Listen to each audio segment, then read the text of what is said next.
Many migrants are willing to risk everything for the hope of a better life in the United States, like Ángel Rivero, who left his native Colombia. I've been traveling since September and I still haven't reached Mexico.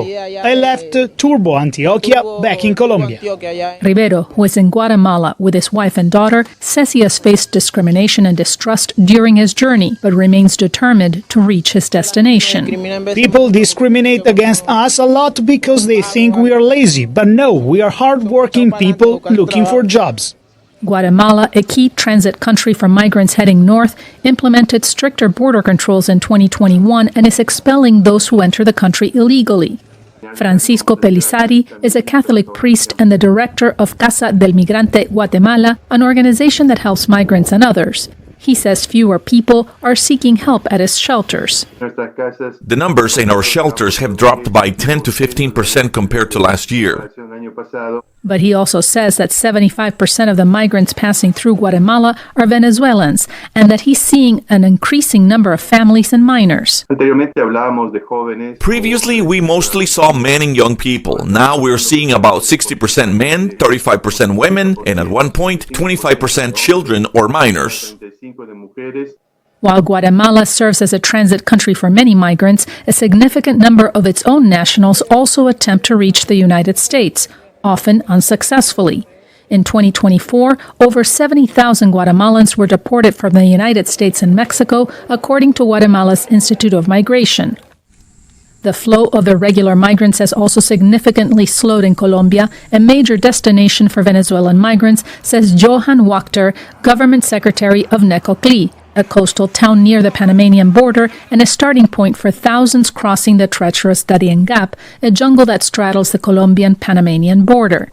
One of the key factors influencing this reduction in migration dynamics is political circumstances, particularly the elections in Venezuela, Panama, and now in the United States.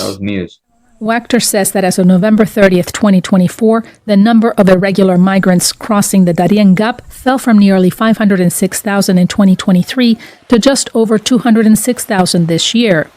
One contributing factor could be measures taken by Panama's newly elected president, José Raúl Mulino.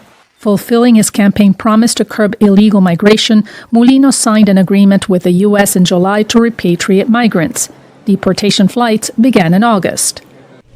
Neighboring Colombia is also trying to make the migration process more orderly.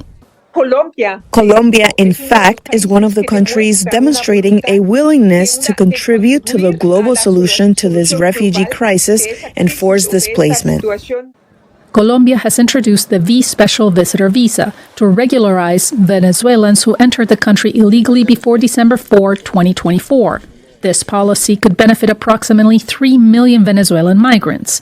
The visa excludes individuals who have criminal records, deportation orders, or dual nationality.